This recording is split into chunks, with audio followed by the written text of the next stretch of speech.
Good morning. Hey, how was that travel in? It was pretty calm for the most part this Yeah, morning. good, Yeah, there was an good, good. accident on the high rise, but it looked like it cleared up, Yeah, pretty nothing quick. too major. Nothing too major. Yeah, I'm not so sure. yeah, I'm not so sure if it was major or yeah, not. But yeah. as for the drive-in, it wasn't so bad. Well, good. Only a few reckless people. Yeah, Yeah, they're yeah. out there. They're out there. Of course, we don't want you to be one of those people that Eddie's talking about. Mm. I don't want to see you out there, and I don't want to be one of them. No. But it's 7:02 a.m. You got somewhere to be at 7:10, 7:15. You might be in pretty good shape to get there on time or even early, depending on how far you need to go. We've got quite the show for you today because if it's Thursday at the Good Morning Show, of course, it's time for Congressman Troy Carter. So there's Mhm. so much going on in the nation and in the world. Looking forward to hearing what Congressman Carter has to share with us today. And we also are going to have Times Picayune, NOLA.com reporter Blake Patterson, who broke a story on Friday that Essence hasn't been paying its bills. Yeah. So most unfortunate. And we'll see what Blake find out and what the status is and what's going on as we move along in the show today. Hmm. Of course, with the passing of Jesse Jackson, the nation has moved into mourning, and then New Orleans, Louisiana moved into mourning with the death of Norman C. Francis, and we're waiting service information, celebration information from the family. Of course, it's something that is a big deal. I mean, it's a lot when it's your family and somebody who's not a public figure. Hmm. Yeah. But when it's somebody who is a public figure and you know that you've shared that person with the public for all of your life, most of their lives, there are people who want to say goodbye, who want to be a part of the send off, want to be a part of the celebration of life.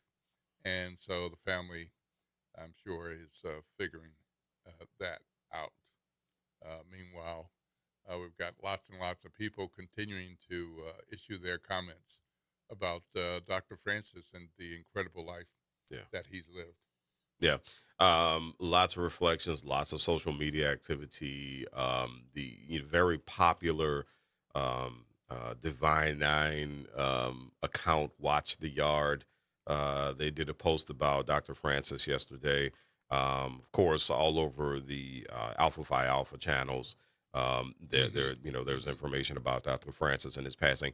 Also, the fraternity recognizing Jesse Jackson, Hmm. and so certainly yesterday was a day, and of course, all of the Xavierites Oh, on my yes. Oh, timeline yeah. who Yeah. talk about their times as Xavier, their times with Dr. Francis. I think one of my favorites though is probably Joe Bird, who served as his dean of students, Mm. who talked about going to his office on a daily basis, and Dr. Francis every single day had a tuna fish sandwich, Mm. and he would Mm. and he would sit in his office and hold court with people at Mm. lunch while Mm. he had his tuna fish sandwich. Mhm. And Mhm. so those are some of the stories that I think are just really really cool to hear about him. But there was so many reflections, so many beautiful reflections Yeah. Yeah. about Dr. Francis yesterday on social media. Yep. Yep. Yep.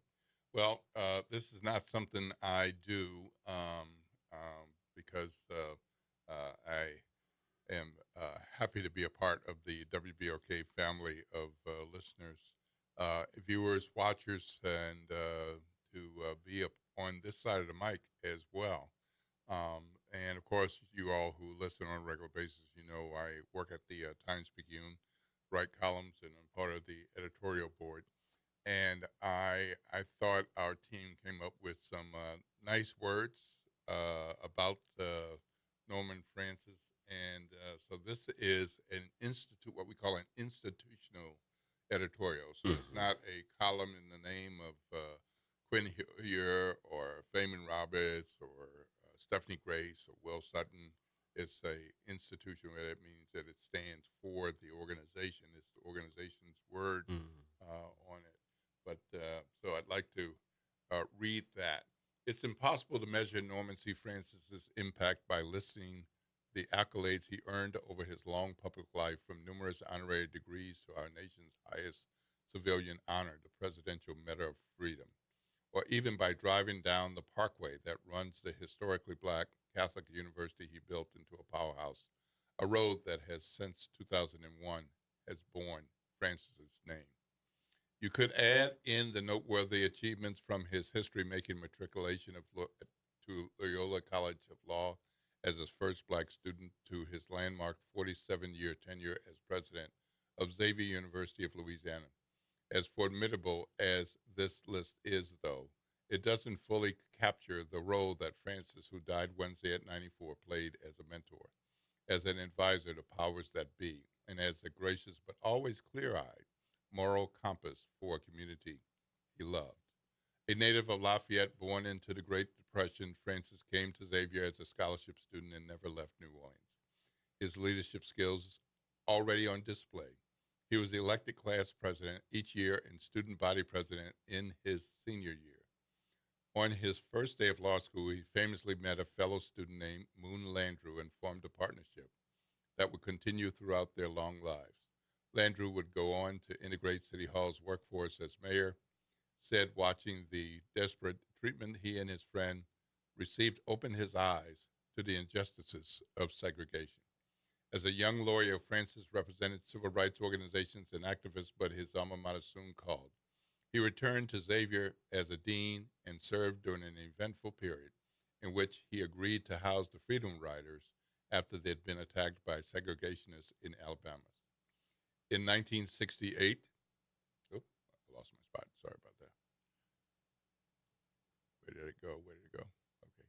In 1968, he became the university's first black and first lay president and launched a period of physical growth and academic transformation for Xavier, which under Francis's stewardship developed a prescient focus on the sciences. Quote, Dr. Francis was more than an administrator. He was an institutional builder, a civil rights champion, and a man of quiet generosity, recalled U.S. Representative Troy Carter, an alumnus whose mother earned a Xavier degree while raising 6 children. He believed education was the pathway to justice. He believed lifting one student could lift an entire family. In our case, he was right, close quote.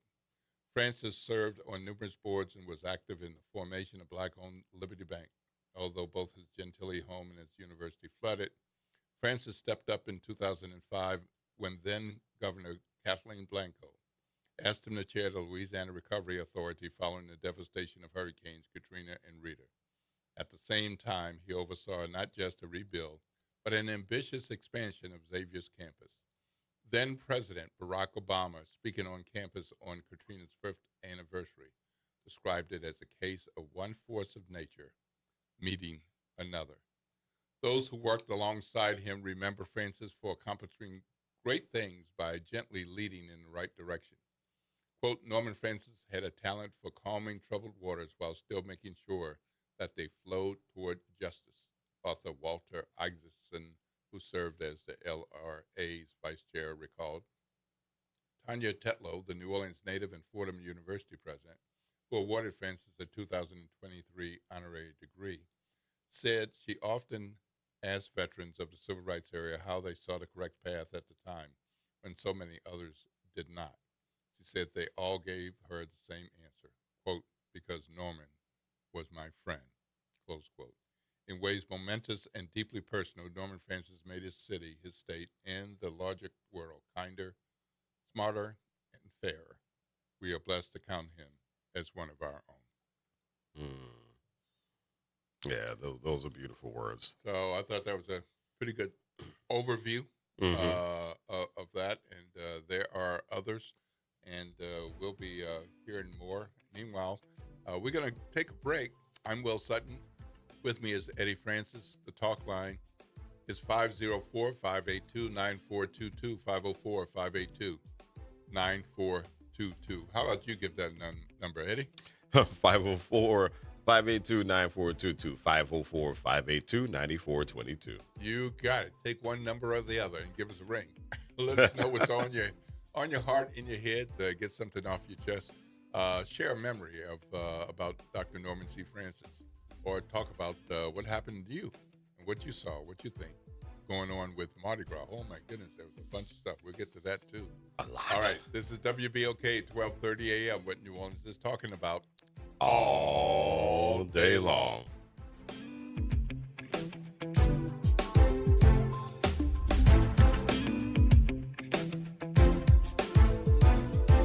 This is your news update for WBOK from WDSU. For all your news and weather, watch WDSU News, New Orleans' leader in live, local, late-breaking news. Today at noon and 4 p.m. Good morning and happy Thursday. I'm Morgan Lentis with WDSU News, and here's a look at today's headlines. Now that Mardi Gras has come and gone, we are getting a better idea of how much violent crime happened in the lead up to Fat Tuesday. The NOPD says at least 8 shootings happened between last Friday and Mardi Gras. 4 stabbings were also reported in the French Quarter. And according to the government watchdog group, the Metropolitan Crime Commission, most of the shootings happened in residential areas. Happening today, you have another chance to talk directly to city leaders about pressing issues facing our city. Some of Helena Marino's deputy mayors will be at the Algiers Regional Library on Holiday Drive tonight at 5:30. The public is invited to attend. Another meeting is happening Tuesday at 6 p.m. at the Sanchez Multi-Service Center in the Lower 9th Ward. And finally, there are new tighter restrictions for SNAP users in Louisiana.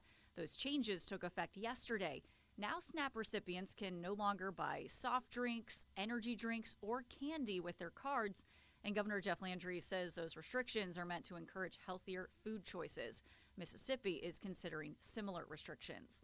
And that is a look at today's headlines. I'm Morgan Lentis with WDSU News. Late nights are made for chillin', and you can do just that every Sunday night at 10 p.m. as DJ Wick brings you The Love Zone. It's the perfect way to top off your weekend with your favorite old and new school ballads. So sit back, relax, and let DJ Wick take you to the Love Zone on WBOK and on the World Wide Web at WBOK1230.com. Good morning, wake up. The Good Morning Show. Good morning. On WBOK.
Good morning, New Orleans, and welcome back to the Good Morning Show. This is Will Sutton, and I'm with Eddie Francis. Good morning.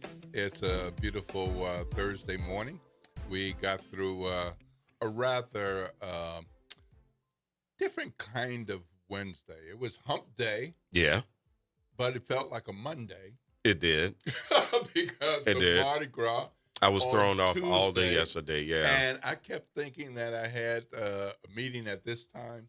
I was supposed to call this one at this time. It's like, wait a minute. Oh, that's actually Monday. Yeah. Yeah. Where is everybody? I spent all day yesterday double checking my calendar because I was like, I know I have a call at this time. Like I had a big call yesterday. I actually wound up getting pushed back, but I was really nervous because this is a huge phone call that I had, and I'm going, today is Wednesday. Today is Wednesday. The call is today. Today is Wednesday. The call is on Wednesday, and today is Wednesday. I mean, I had to keep reminding myself that yesterday, and because yesterday did feel, I don't know why, but yesterday felt like Friday to me. Yeah, it did. It felt like the weekend. Yeah. So yeah, I had to take a nap. Well, good. did some self-care and took care of yourself. So we've got a caller. We got Pop Jones calling in. Good morning, Pop. You on with Will Good Sutton morning, and Eddie gentlemen. Francis. How are you?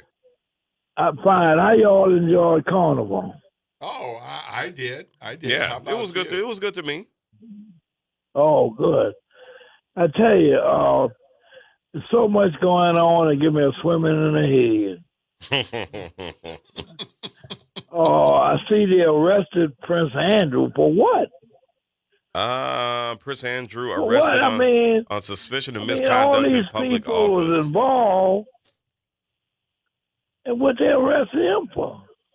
Well, I suspect that as more and more names come out and more information comes out, there will be talk of wrongdoing, accusations of wrongdoing, and some people won't be arrested and other people will be arrested.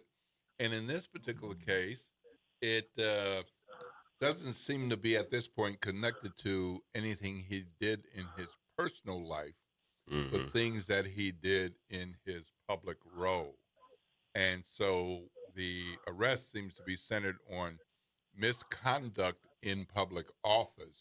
Yeah. And so there are things that you can do that you might consider personal and private, but if you do it while in public office and a representative of your government or the kingdom, might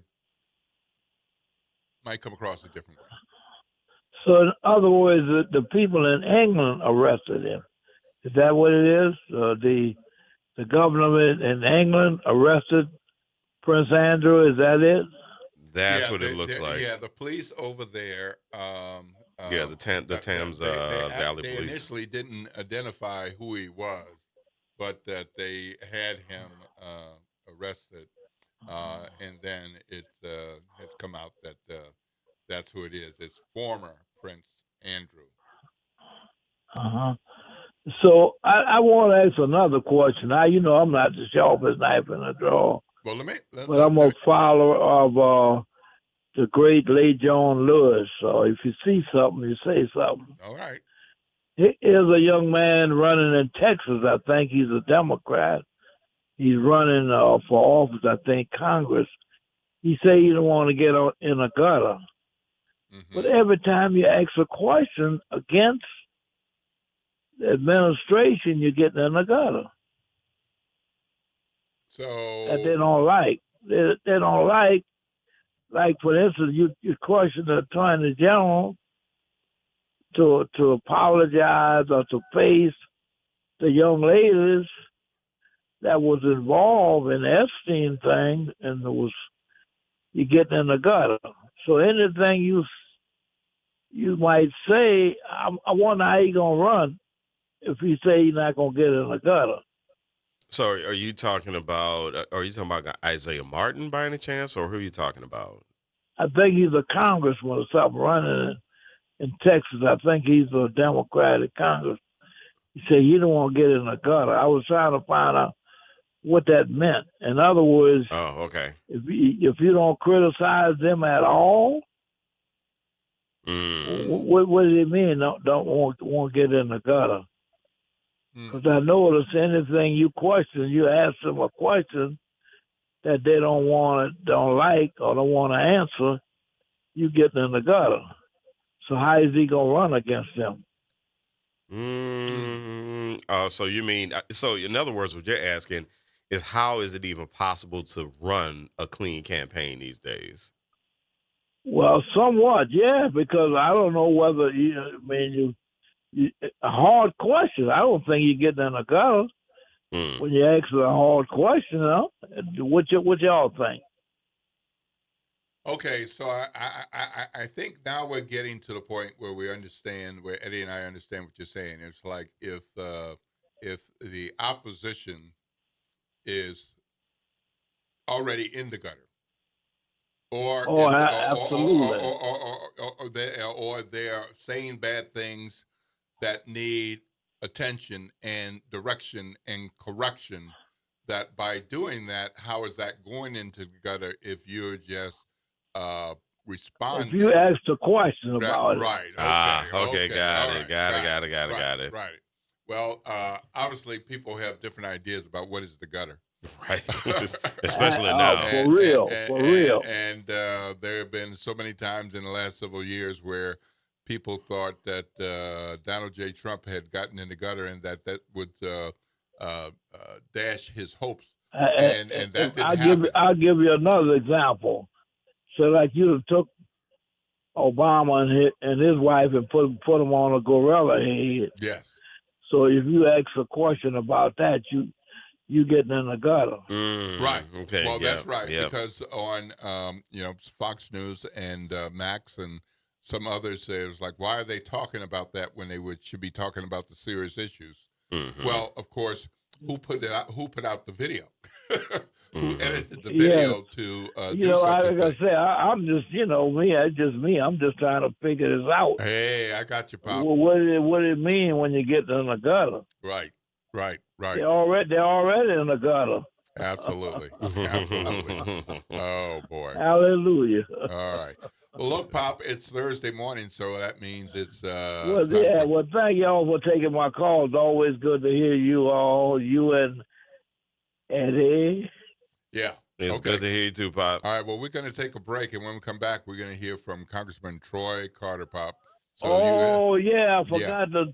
We didn't hear from him last week. yeah, that's right. But he's good. He's with us today. So Good. I'll be yep. looking forward to that. Thank Yep. you, gentlemen, for taking my call. Absolutely. All right, thank you, Pop. Lord's blessings. Have a good day. All right, folks.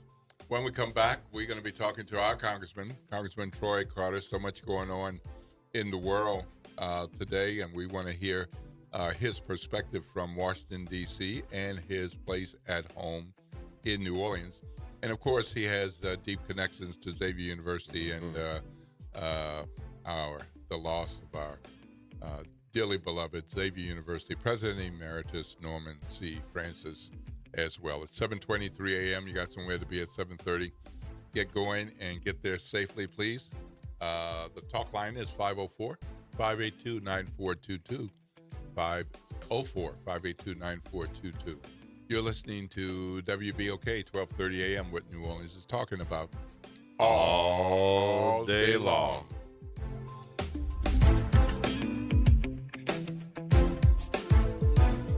This is your news update for WBOK from WDSU. For all your news and weather, watch WDSU News, New Orleans' leader in live, local, late-breaking news. Today at noon and 4 p.m. The warm weather continues. Today we'll see highs 77 to 84 degrees. It will be breezy at times, 10 to 15 miles per hour for those winds. Tonight, 63 to 68. We could see another round of fog develop. And then for tomorrow, expecting highs 78 to 83. Slight chance of a shower or two. For Saturday, another warm one before temperatures fall off by Sunday. For the WDSU First Warning Weather Center, I'm Raven Richard. Missed a show? Want to hear that guest everyone's talking about? WBOK is now streaming on all your favorite podcast apps. Just search WBOK Media, hit download, share with a friend, and don't forget to rate your favorite shows 5 stars. Because when our voices are heard, our impact grows. Tired of the impersonal, one-size-fit-all style of banking? You deserve a bank that delivers exceptional service and personalized attention to your needs. That's the Home Bank Standard. Since 1908, Home Bank has been a trusted financial partner for businesses and families because we go the extra mile to help you reach your goals. See for yourself why Home Bank is good for business, good for life. Stop by any New Orleans area location or find out more at home24bank.com. Home Bank, member FDIC. Welcome to Chemical of the Month from the Community Scientist and Rise St. James. This month's focus is polycyclic aromatic hydrocarbons, or PAHs, formed when fuels like oil, gas, wood, or trash are burned. These chemicals can enter the air we breathe and settle into our soil and water. Many PAHs are known carcinogens, adding to the health burdens faced by communities living near industry. Learn how to protect your health at risestjames.org. Well, Saints of God, this is Pastor David Impartan Sr. coming to you over the airways of WBOK, your favorite host of Change Your Water, Change Your Mind. I want to invite you to our show every Saturday from 1 o'clock to 2 o'clock p.m. That's Change Your Water, Change Your Mind. I want you to invite your family and friends to a broadcast that's designed to change your life, the way you think, the way you act, and what you eat. We want you to tune in every Saturday at 1 o'clock, WBOK, 12:30 a.m. See you on Saturday. The Historic New Orleans Collection presents a new exhibition open through June 7th, 2026, The Trail They Blazed. Built collaboratively with people who participated in the local civil rights movement, The Trail They Blazed presents stories of social and racial justice straight from the people who lived them. Listen to leaders tell their stories of resistance and persistence in their own voices, recorded by the Historic New Orleans Collection. Plan your visit to 520 Royal Street in the French Quarter and reserve your free tickets at hnoc.org today. Good morning, wake up. The Good Morning Show. Good morning. On WBOK.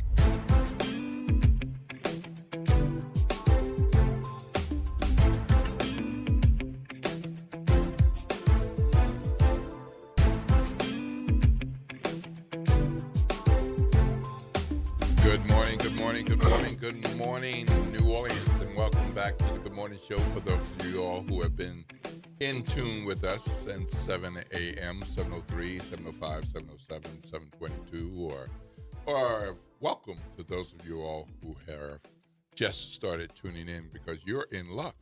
It's Thursday at the Good Morning Show on WBOK, and if it's Thursday morning, it's Congressman Troy Carter Day. Good morning, Congressman. You're on with Will Sutton and Eddie Francis.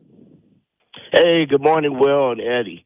Good morning. Forgive my voice, man. I've got a little bit of a allergy attack going on, so my my bronchial area is inflamed, but I feel fine, so I'm just going to be a little raspy. All right. Well, I hope you have some water there handy so that you can take a swig now and then. Before we talk with you about Norman Francis and some of the federal things that are going on, how was your Mardi Gras season? Mardi Gras was fantastic. Always great to, of course, we did back-to-back Washington Mardi Gras, and then pivoted into to New Orleans, Louisiana Mardi Gras, which was a blast. Weather couldn't have been better. Had an opportunity to go and toast King and Queen Zulu. Rode in Namtok. Rode in Legion of Mars. So I had my fill of my favorite time of the year, when people get to come out and enjoy Mardi Gras, particularly when the weather is good. And we're very blessed to have good weather this year. Yeah, it was really nice. I mean, how'd you do with the king cake? I got 2 babies, man.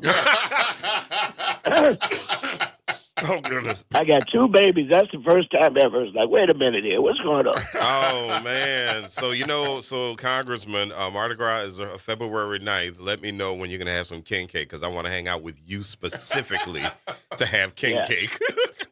Sounds like I'm going to be supplying a lot of king cake. Okay. Well, of course, Congressman, we lost a couple of giants in the last 2 days. Jesse Jackson out of Chicago, and our very own Norman C. Francis.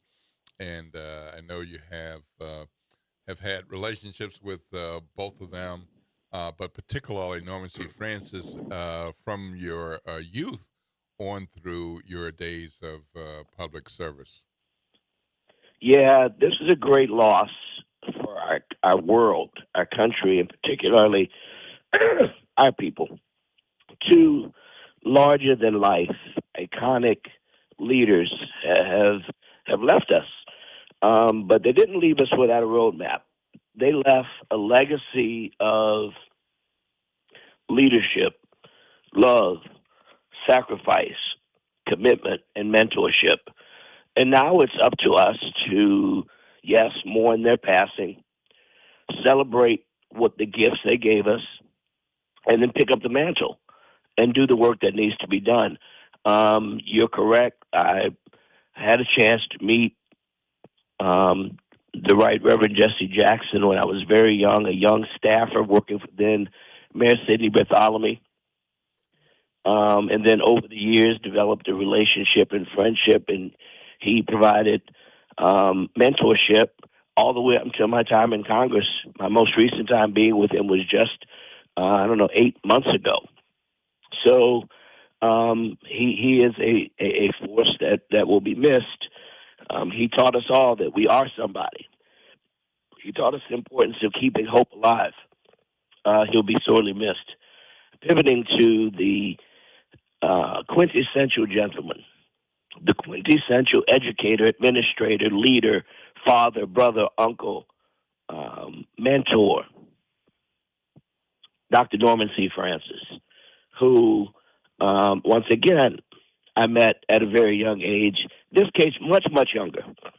My mother went back to school with 6 children. I was the youngest in tow when the Sisters of the Blessed Sacrament and Dr. Francis embraced my mother and all of us as family, provided a safe haven and place for my mother to get her education and have the wonderful caring of her children by her classmates, by the nuns, by the family of Xavier University.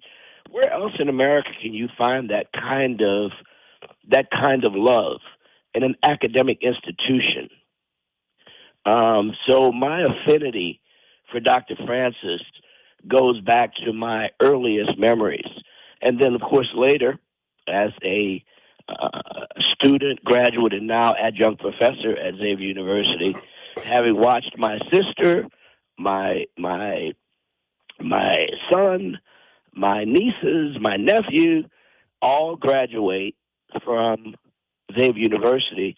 My other brothers graduated and attended other HBCUs, but we followed the direct steps of my mother, and Xavier has a very, very long and personal place in my heart and our family's heart as the quote-unquote family university.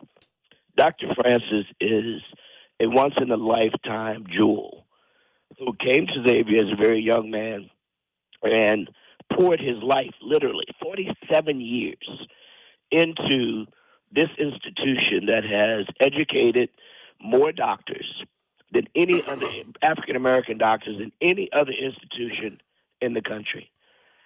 From the civil rights days of providing safe haven for the freedom riders to being that solid voice of reason to 8 different presidents, to being the guy that you would see walking on campus who would stop and call you by name. Where in the heck can you find that again? Take your rest, my dear brothers. Take your rest. You are honored. You are loved. You are respected. This world is a better place because Dr. Norman C. Francis lived in it. Yeah, there are, for those who have been around higher education, it's rare that a university president serves as president at an institution where they went to that school, their alma mater. I mean, that does not happen a lot. That is rare, yeah. It's rare that a university president serves in the city where they grew up. He was in Lafayette and then, grew up as a young man in New Orleans as a student at Xavier and all. And that doesn't happen that often. And then, of course, the tenure is amazing because the tenure for university presidents is not that long. I mean, you get 5 to 7 years, just on, and you're doing good. And then at HBCUs, you get 2, 3. Yeah, you're doing good. Yeah, 47 well, years. And the other president. point that's important to note is that he was the first layman, right? The first layman president of a Catholic institution, which was not a small feat ever, but certainly during that time, an African-American layman to be trusted by the nuns of the Blessed Sacrament to run the only historically black college university that happens to be Catholic anywhere in the world, Xavier University. Yep, a hell of a thing to hand over an institution like Xavier to a young man of 37 years old. Yeah. They showed a lot of trust in him. And he never blinked, and he performed, and he got better and better and better. And here's a person with the talent that Dr. Francis embodied. Could have done anything. He could have done anything, literally. He had the acumen, he had the smarts, he had the looks, he had the charisma. He chose to stay and to nurture literally tens of thousands of lives in an academic environment that desperately needed him, and we need more. So, our highest homage, our highest honors goes to Dr. Francis and, of course, his family. He is undoubtedly joined in heaven now with Miss Blanche, who is a beautiful, wonderful lady, his life partner and wife, the mother of all of his children, his incredible children who have all gone out to be successful individuals in their own right. We say thank you to the family, too, because they loaned us their dad, their husband, her husband and their dad, because, when you take on the responsibility that he took on, you're gone a lot. Yep. And although he never left town, he was just around the corner, he spent a lot of hours in that limestone building on Palmetto. And so we say thank you to the entire family for the sacrifice they made by letting him be a part of all of our lives. We spoke with President Verrett yesterday, and one of the points that he made about the longevity of Dr. Francis' tenure and his success, I thought was particularly poignant. He said that one part of Dr. Francis's success was knowing when to make decisions and knowing when to change the decision that he made. So he might have made a decision 20 years ago about what was good for Xavier at that time, but he was smart enough to realize that that was then, and we need to do something different now. The mark of a true leader. Yeah. The mark of a true leader, to be able to pivot, to recognize the changing terrain of your trajectory, and be nimble enough, smart enough, and confident enough in the people that are surrounding you to adjust and to redirect when necessary, to adjust for the growth of the community, of the world. And he did that aptly. I mean, he was an advisor to Republican and Democratic governors. Right. The Presidential Medal of Freedom was awarded to him by George Bush. And while I'm on that note, I have reintroduced my bill to award him the Congressional Medal of Honor. And so it will be introduced when I get back to the Capitol on Monday. We redrafted it, and I'll share verbiage with you once it's dropped. Okay, wonderful. Well, we don't want to let you go. We know you have a busy schedule, especially after all of the Carnival and Mardi Gras things. There are a lot of other things that are still going on in the rest of the world, including the endangerment finding with Mr. President. So can you update us on what happened not that long ago when the Trump administration finalized the rescission of the greenhouse gas endangerment finding? Congressman?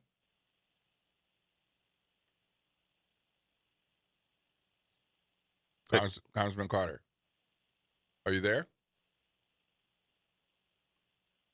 I'm sorry. Are you there now? Yeah. Oh, yes. Yeah. Yes. Sorry.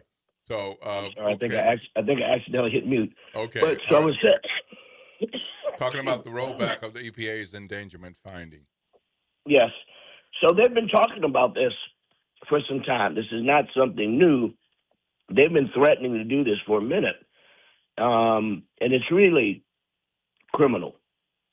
Their decision to roll back the EPA endangerment finding is reckless and dangerous. I'll tell you why. This rule, very simply, requires the federal government to protect people from pollution that causes climate change, including carbon dioxide, methane, and other heat-trapping air pollutants emitted by vehicles, power plants, or other industries. The mere fact that they want to deny this overwhelming scientific consensus that climate pollution endangers public health.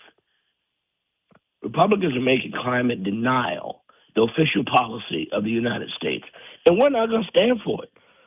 I'm going to call it out every chance I can. I'm going to call them out in the press, in their faces, in committee hearings, in social media, in op-eds, which I've written a ton, to remind them that we're not going to just sit back.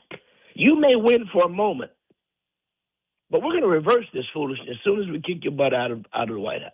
We're going to reverse this as soon as we control the House again. We're going to reverse this stuff as soon as we're able to get some of our Republicans to understand this is not about R or D. This is not about Republican or Democrat. This is about what is right. This is about human lives. And this president seems to only want to double down on the side of wealth and the wealthy. I have made it clear in all of my discussions, industry is not the enemy of people. Greed is the enemy of people. Making sure that under the Trump administration, they get to pollute our communities for free, without regulation. Listen, we all use the product of industry, but that doesn't mean we should let them do so in the way of harming people's lives. Policy, air monitoring, regulation, making sure that this EPA rule is in place, not eliminated. These are the things that ensure that we will have communities to work these industries, making sure that the community is at the table, making sure that air monitoring and measures to challenge polluters and punish them, not minimally, but punish them in the pocketbook, because that's where they ultimately feel it. But if you continue to pull back on regulation, you're going to kill people. And at some point you ask the question, Mr. President, are you trying to kill us? Mm-hmm. And some would suggest, without hyperbole, perhaps he is. Perhaps he is. It's a weird kind of game of Hunger Games, model of the Hunger Games, that those who are in challenged areas just die off. Well, Mr. President, not on our watch. We're not going to sit back. We're going to continue to fight you every step of the way. And we're going to use every tool in our toolbox. You hear me talk about the 3 C's.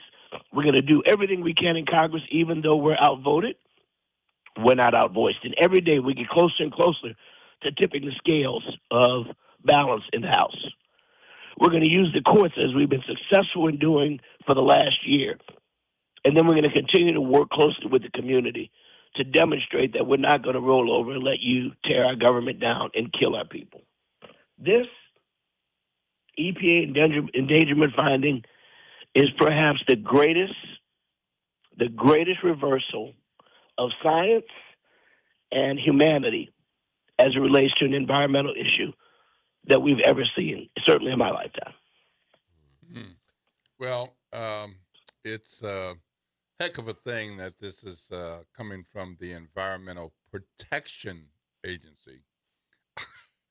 This is also the administration that, if you recall, in Trump 1, wanted to eliminate the Environmental Protection Agency altogether. Mm-hmm. So under this new EPA administrator, Lee Zeldin, they've taken a whole nother approach. They'll keep the name on the building, but they're stripping all the guts out of it. It sounds more like the Environmental Assault Agency than the Environmental Protection Agency to me. That's exactly right. All right. So, look, we've had the Department of Homeland Security, another shutdown, different kind of shutdown. And this too is troubling, not getting as much attention. But we know that you're watching all of these things, and give us an overview of what's happening with this partial government shutdown. Well, once again, a okey doke was played. I didn't fall for it. I voted against the budget the very first time. Some handful of our colleagues voted for it with the promise that if you vote to advance the budget, within 10 days, we're going to fix everything that you and listen to you and work with you on the changes that need to be done. Well, 10 days has come and gone. And once again, the president has okey-doked. I called it from the floor. I said, this is a trick, and I'm voting against this budget. I'm voting against ICE. I'm voting against Secretary Noem. I'm voting against the unconstitutional, inhumane actions of a organization and a group that is completely out of control. And my position is very public. I am not voting to support ICE in any way.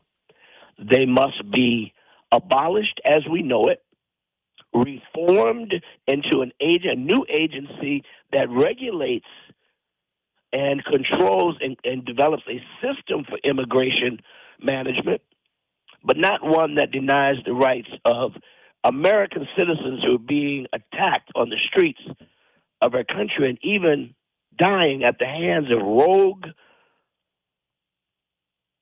I can't even say police officers, rogue thugs with badges and guns. Rogue thugs with badges and guns, with no nameplate, afraid to show their face. You know, in committee last week, I had ICE officials before me, and I asked a question of that. And there was another police chief there, and I asked her the question, do your men and women make arrests on the street? She said, yes, sir, we do. Do your men and women often go into volatile situations to break up fights or to address potential criminal activity? She said, yes, sir, we do. Do your agents, your police officers often go into situations where people don't like police officers? Yes, sir, we do. Do your people wear masks? No, sir, we don't. Then what's the difference between everyday police officer and sheriff who share the same burden of risk associated with their jobs? Nothing other than the good law enforcement people are there to protect and serve. Those who would seek to cause havoc should wear masks. If you're coming to my house to help me, would you break in at 3 a.m.? Or would you let me know that you're on the way? Yeah. Well, Congressman, we got a call. Let's take a call from Reverend Calhoun. Good morning, Reverend Calhoun. You're on Will Sutton, Eddie Francis, and Congressman Troy Carter. Good morning to all. Congressman, I'm interested in the threat of going to war with Iran. From your standpoint, from your opinion, how serious do you think this is? And if Congress had really decided to control the purse strings, could they not stop what's going on with Donald? I'll answer your last question first. Can we stop it? Yes, sir. We control the purse strings. The Constitution is very clear that only Congress can declare war. Congress undeniably has the authority to control the budget. Unfortunately, this president boasts and brags and demonstrates every day that he controls the Republican-led Congress. Not long ago, standing in a press conference next to our Speaker, Mike Johnson, the president says, and I quote, I am the President of the United States and the Speaker of the House. Now, that is not a slap in the face to any man or woman or any adult that someone would just cut you down like that to be nothing. I would quit. I wouldn't want that job.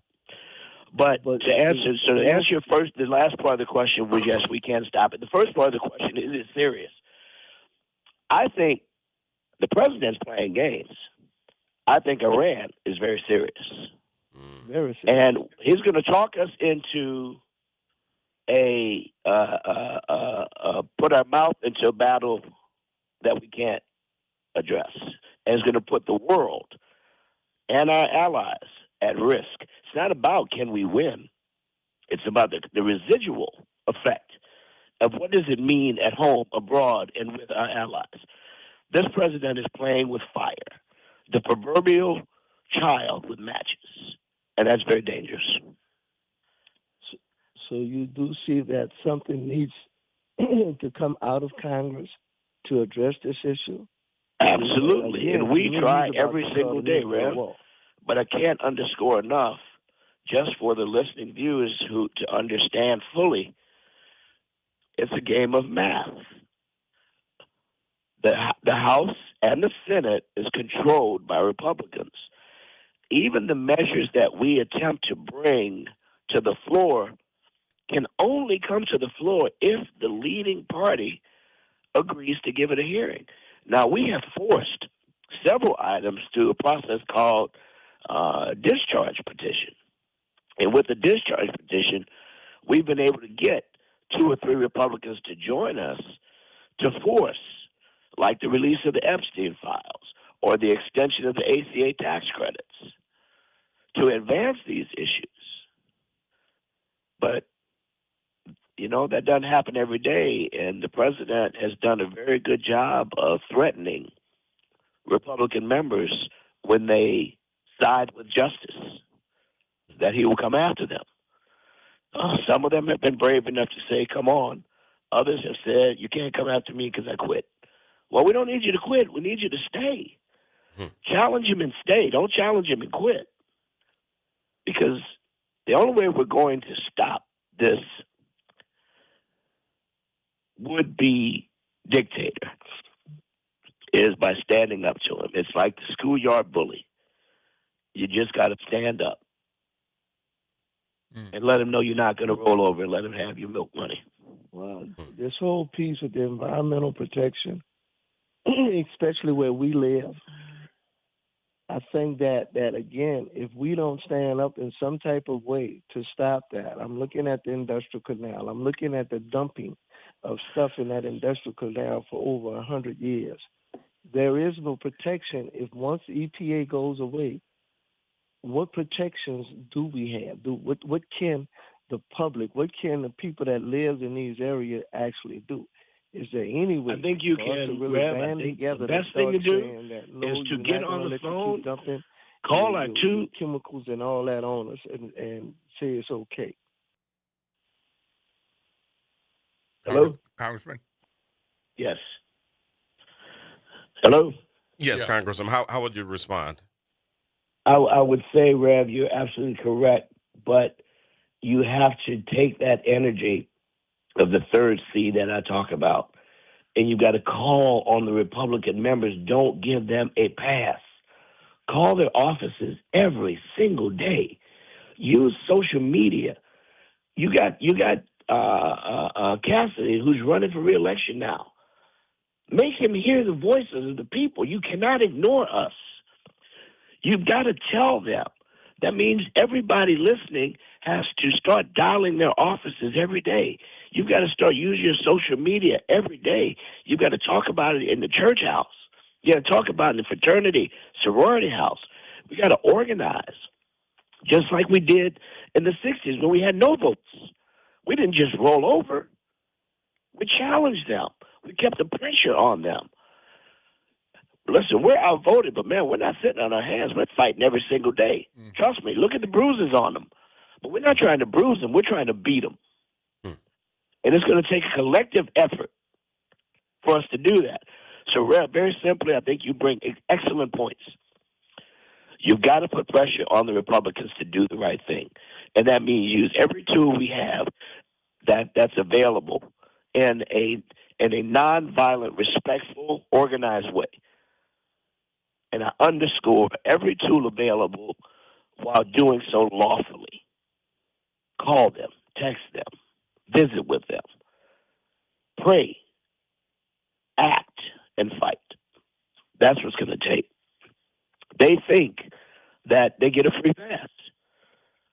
And then we got to work with some of our other more moderate Republicans and get them to use their voices and stand up to speak against that which they know is wrong. But their silence is complicit If you see something being wrong and you do nothing about it, you participated in that very wrong. Mm-hmm. Mm-hmm. Well, as we talk, the Poland prime minister has informed his citizens that it's time to leave Iran because of the quote-unquote very real prospect of war. And he's urging them to, his quote is, "I want to emphasize this one more time, leave Iran immediately or cancel your travel plans," close quote. So this is ramping up, getting more and more serious. It is very serious. It's very, very serious, Will, and it's more serious than people realize. This president makes irresponsible, reckless comments, reckless moves without contemplating the residual effects of that bravado. You make threats, and people prepare for them. Even though you were just being a jerk, it puts the rest of the world at risk. And shame on his advisors for letting him play in a landmine, letting him play with nuclear tools as if they're Tonka trucks. They're not toys, man. They're real, and they cause great harm, and they're going to ruin our world. It's going to ruin our place on the national stage. This is not a game, and the sooner we can rid ourselves of this scourge on society, the better our country is going to be. Yeah. Well, thank you so much for taking time out of your Thursday to share some time with our WBOK family of listeners and watchers. Of course, this also streamed on YouTube, on the WBOK channel, and streamed on Facebook Live. And, of course, you've got your podcast that is still going, correct? Yes, we just did a new episode just last week with the speaker in waiting, Congressman Hakeem Jeffries. Spent 45 minutes with me telling about his history, his plans for the country, and gave us a little peek into what makes him tick as it relates to addressing and fighting back against the ills of an administration that clearly has no appreciation for our diversity or our democracy. Times are change is coming, and we just got to be vigilant, prayerful, and attentive. Indeed. And we're going to get through this. Indeed. Well, thank you again, Congressman Carter. You have a wonderful day. Lord's blessings. God bless you as well. God bless WBOK. Thank you both for your time and service. All right. Thank you. All right, folks, we're going to take a break. And when we come back, we're going to be in conversation with Times-Picayune reporter Blake Patterson and see what he found about the Essence Festival and their debt, owing some bills at the time that they're seeking city and state financial help. So we'll get some context from Blake Patterson in just a few minutes. This is WBOK, 1230 a.m., what New Orleans is talking about all day long.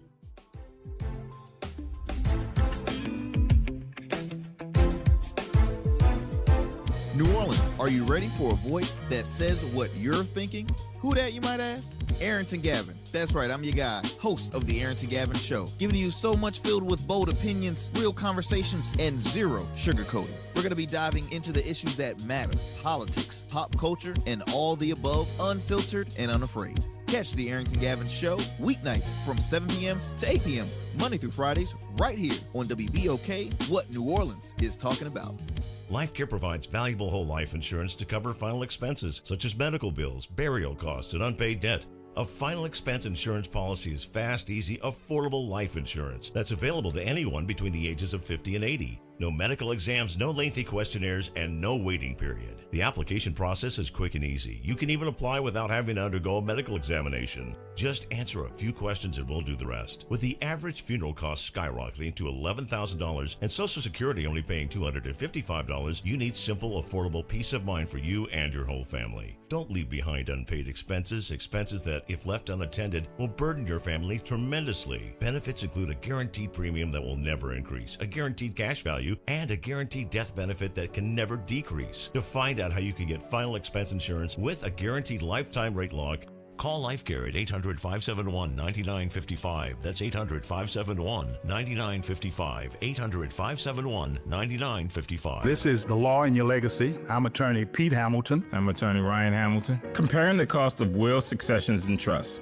A will might only be a few $100s, but your family could end up paying more in legal fees. Trust costs more upfront, but saves time, stress, and potentially thousands. Think of it as paying a little now to avoid a big bill later. Smart planning means big savings for your family. This is not legal advice. That's just a tip brought to you by Liberty Bank and Trust. For more information, go to libertybank.net or contact us at 504-915-5016. WBOK New Orleans, home of the Good Morning Show, 7 to 9 a.m. weekdays. I'm Bree Wood with BIN News Now. President Trump heads to Georgia today to lay out more of his economic agenda. The White House says affordability remains a top priority. 100% of all job creation under President Trump continues to be in the private sector. Press Secretary Caroline Leavitt said the new reports showed the economy improving and predicts 2026 will be a prosperous year. A federal judge has ordered the Trump administration to restore a slavery exhibit removed from Philadelphia's President's House Museum. The judge said the government can express its views elsewhere, but must follow the law and consult the city before altering the site. And a judge has denied a motion to suppress evidence in the case against Dwayne Keefe D. Davis, the lone suspect charged in Tupac Shakur's 1996 murder. Evidence from a 2023 search of his home will be allowed at trial set for August 10th. Get BIN News Now on demand 24/7 on the iHeartRadio app. Good morning. Wake up. The Good Morning Show. Good morning. On WBOK.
Good morning, good morning, good morning, good morning, New Orleans, and welcome back to the Good Morning Show. I'm Will Sutton with Eddie Francis.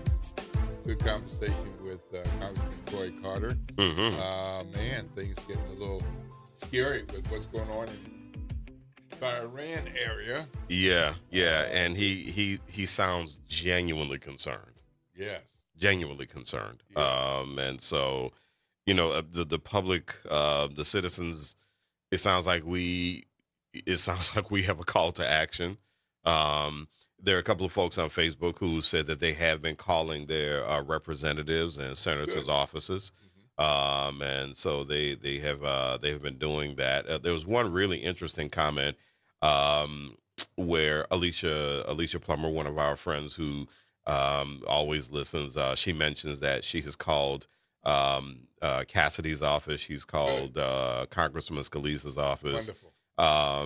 Mel Ma, who's one of our faithful listeners, says, hey, if you don't get in touch with him in his local office, call his Alexandria office. Hey. And so don't just call one office. Right. You know, you can call a couple of different offices to tell people to let your representatives know that you want the government to make sensible moves in the Iran situation.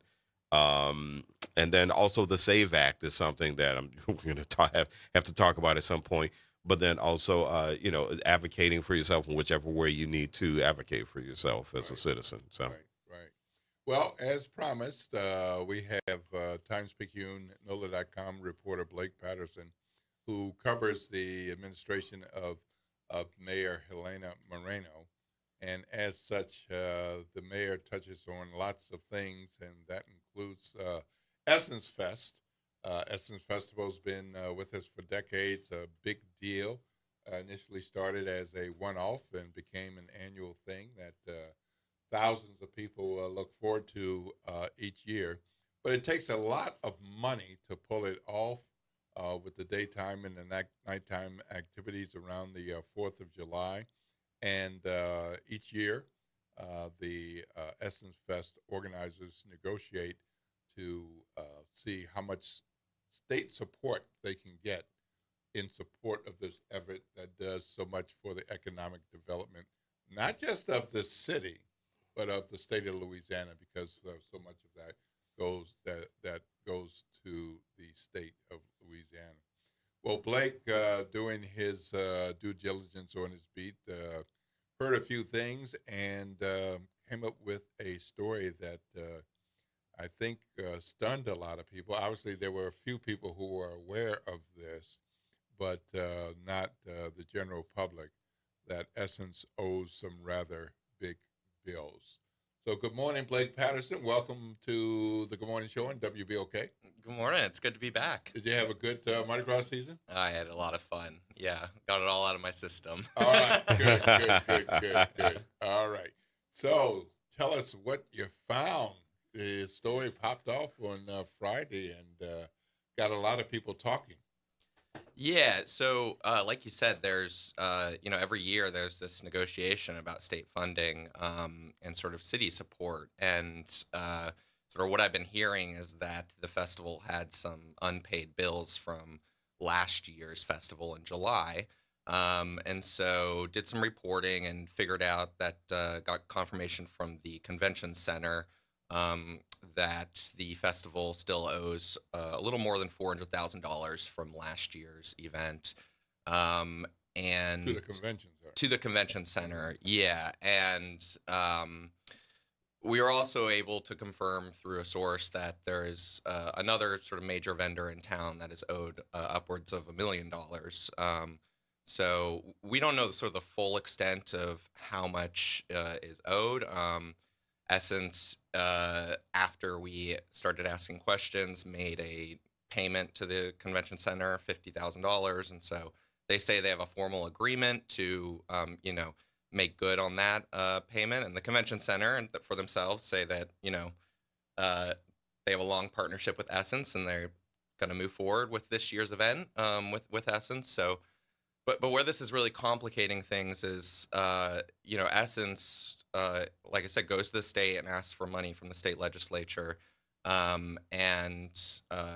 They've said after last year's event that they're going to need a lot more money.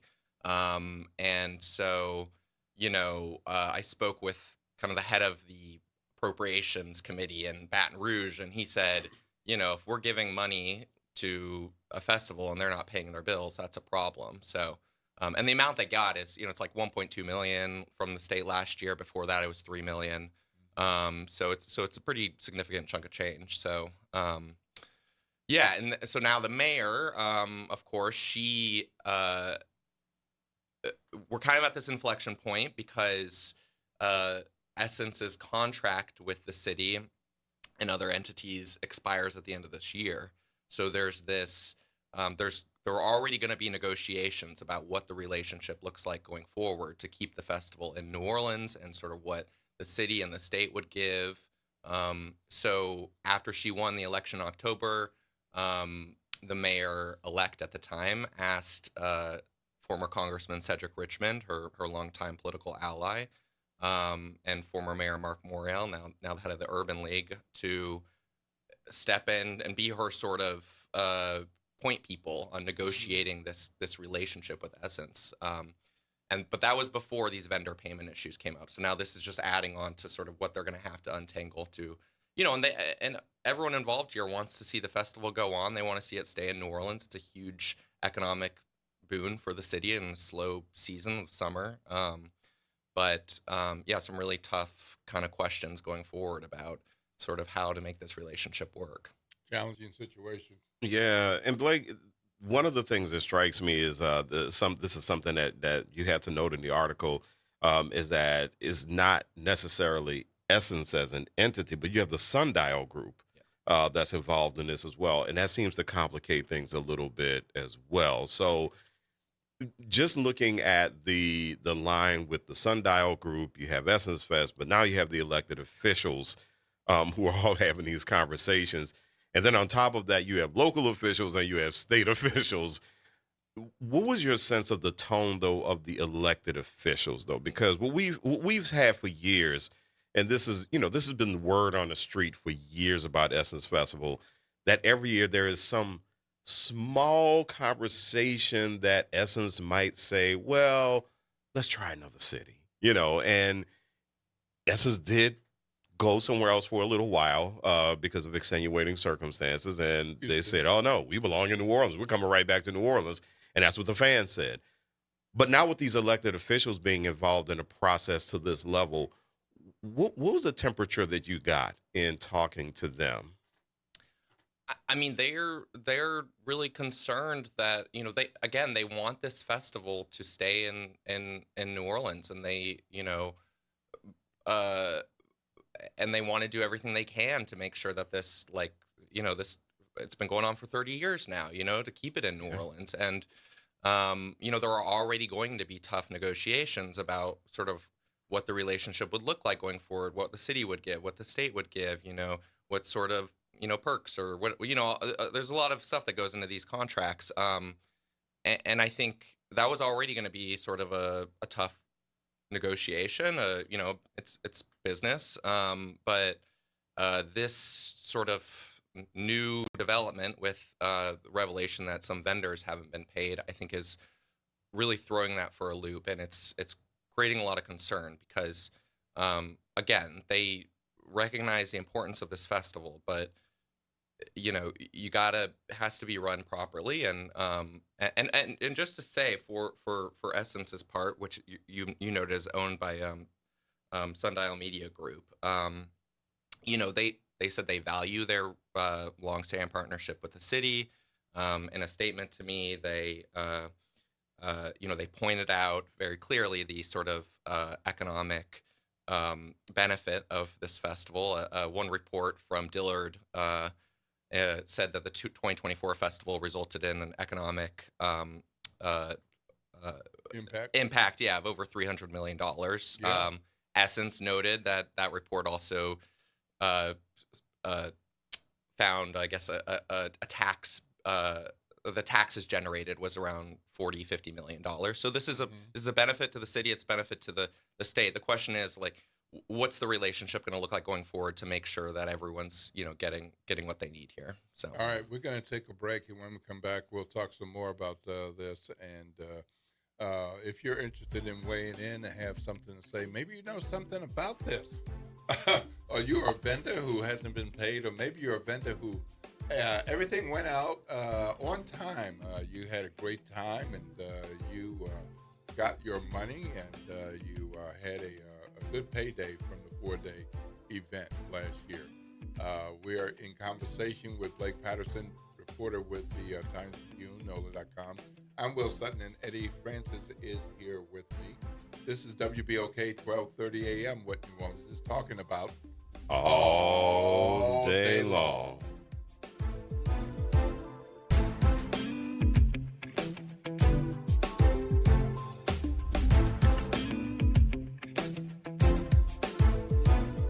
This is your news update for WBOK from WDSU. For all your news and weather, watch WDSU News, New Orleans' leader in live, local, late-breaking news. Today at noon and 4 p.m. Good morning and happy Thursday. I'm Morgan Lentis with WDSU News, and here's a look at today's headlines. Now that Mardi Gras has come and gone, we are getting a better idea of how much violent crime happened in the lead up to Fat Tuesday. The NOPD says at least 8 shootings happened between last Friday and Mardi Gras. 4 stabbings were also reported in the French Quarter. And according to the government watchdog group, the Metropolitan Crime Commission, most of the shootings happened in residential areas. Happening today, you have another chance to talk directly to city leaders about pressing issues facing our city. Some of Helena Moreno's deputy mayors will be at the Algiers Regional Library on Holiday Drive tonight at 5:30. The public is invited to attend.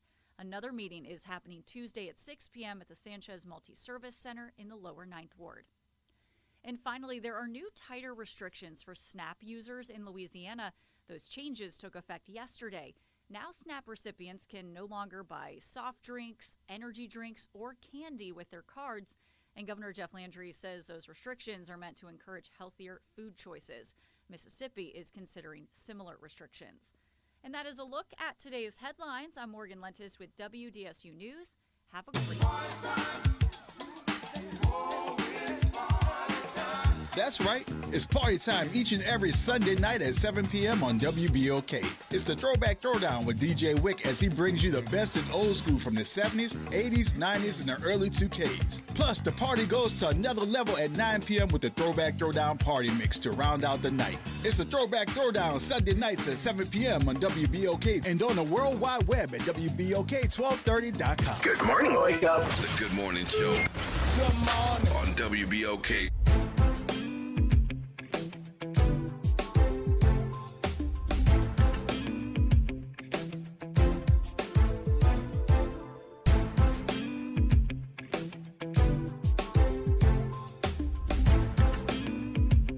Good morning, New Orleans, and welcome back to the Good Morning Show right here at WBOK. It is 8:17 a.m. Got somewhere to be at 8:30. You just might think you got enough time, probably, depending on where you are, whether you're dressed and ready to go. You got all your things ready. You got your keys, your watch. Did you look in your mouth? You got your teeth? All right, let's roll. I'm Will Sutton. I'm here with Eddie Francis, and we're in conversation with Blake Patterson from the Times-Picayune, NOLA.com.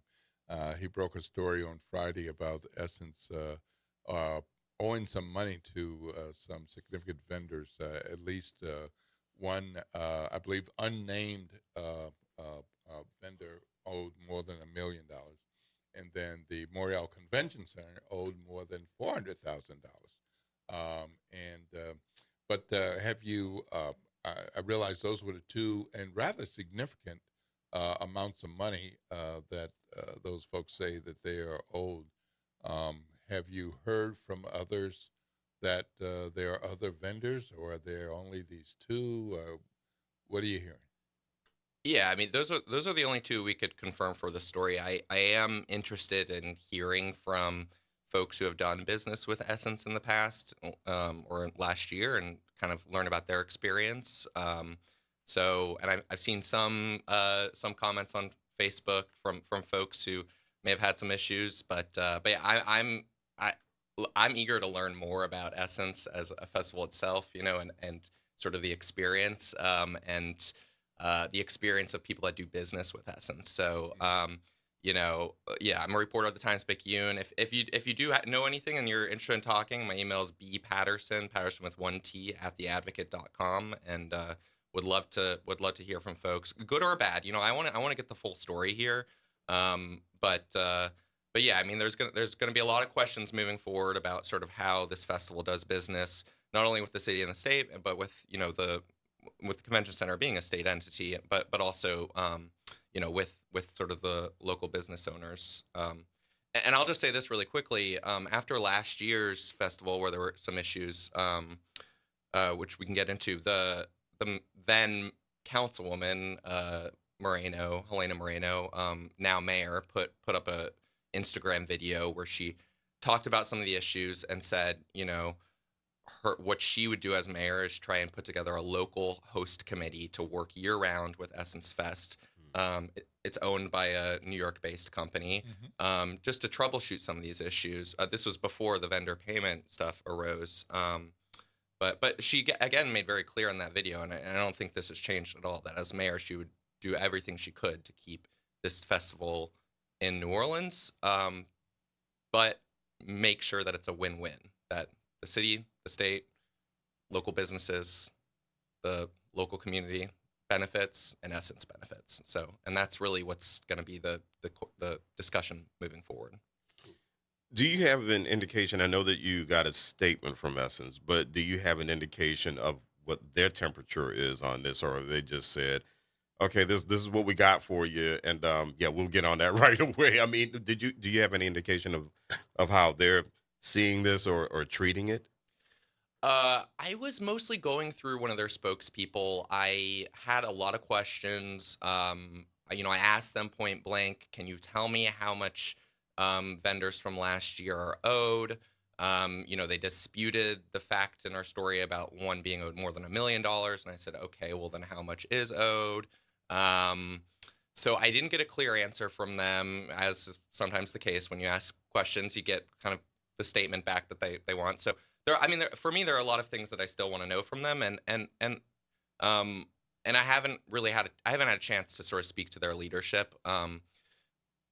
Their leadership actually did come to the Times-Picayune in November we have these editorial board meetings where sort of the opinion pages will talk to them, talk to sort of people in the community. And they made clear in that meeting, Will was in that meeting, that they made mistakes last year, but they're going to do better. And then also that if they're going to invest more, but that requires more from the city and the state. And they wouldn't say, I think it was Will or someone else in that meeting, I know, kind of pushed them like, well, how much money do you need? And they really haven't put that ask forward yet. As far as my reporting can tell, I don't know how much money they're asking from the state this year. But yeah, and then y'all had an interview on WBOK right after last year's event where Essence officials again said, we're going to need more money from the state. I'll just note they pointed out last year that they lost they described it, I guess, as a significant amount of corporate sponsors, sort of attributing that to this attack on diversity, equity, inclusion, corporations pulling back on funding on that. And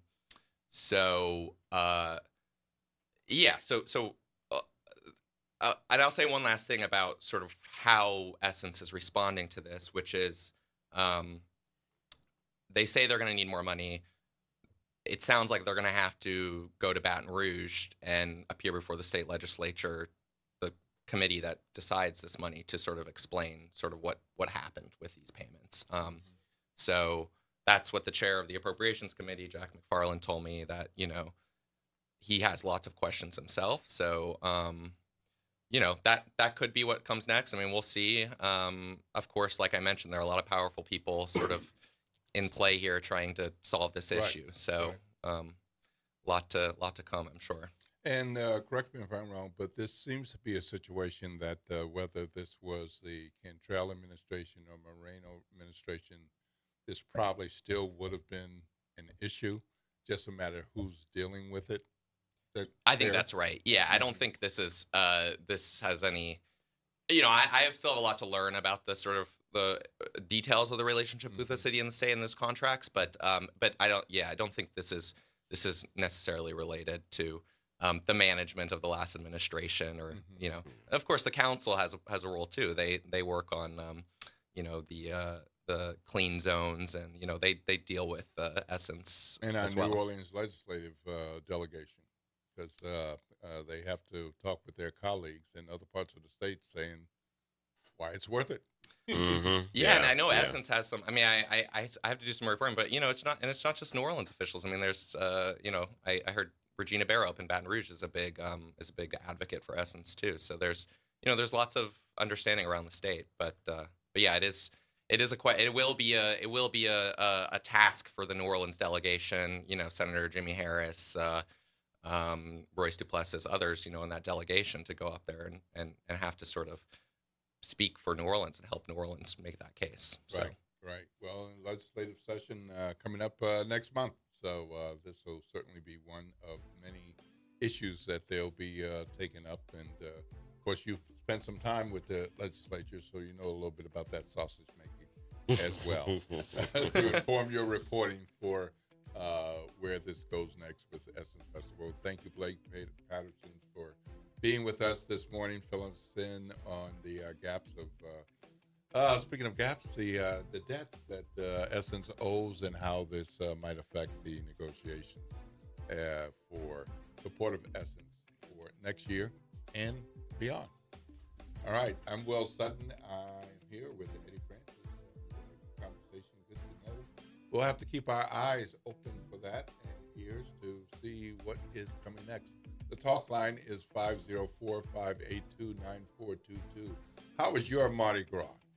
There was some rather hellacious things going on out there. I'm sure you all heard about the riders getting kicked off the float. I'm sure you heard about the doll that got tossed, and I'm sure you heard about the alcohol bottle that hurt a child's head.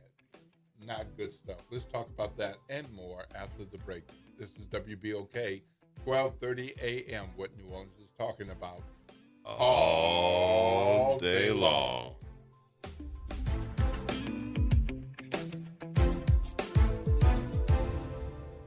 This is your news update for WBOK from WDSU.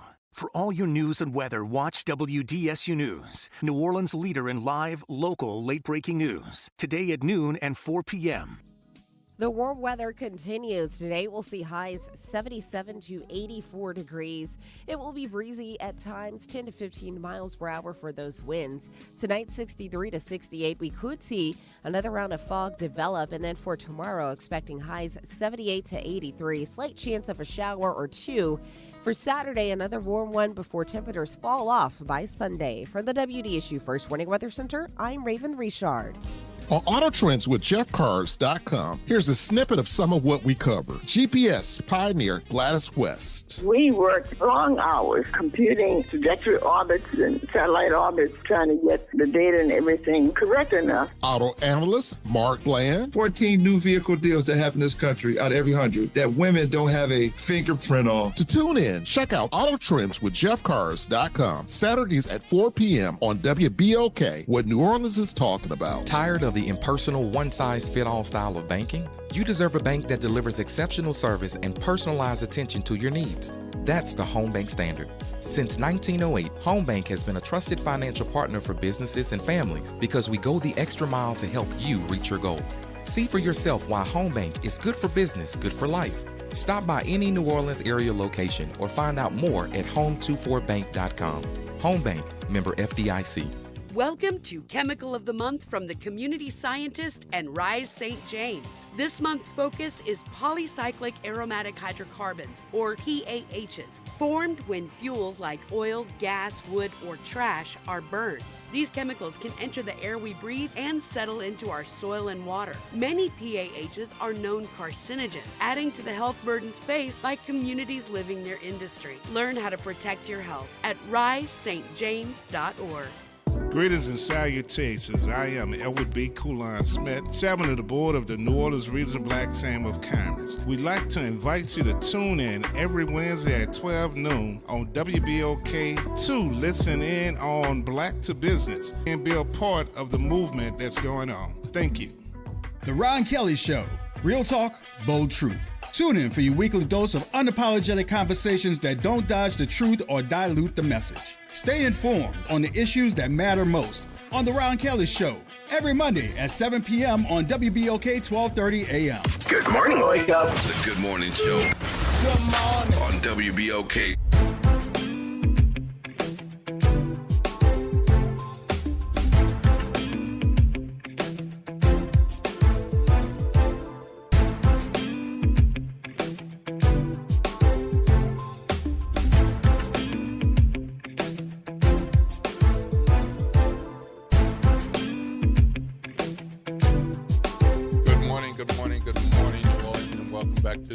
Show. I'm Will Sutton here with Eddie Francis, and it is 8:30 a.m. You got to be somewhere at 8:30. I hope you're right there, wherever it is you need to be. And we just had a good conversation with Blake Patterson.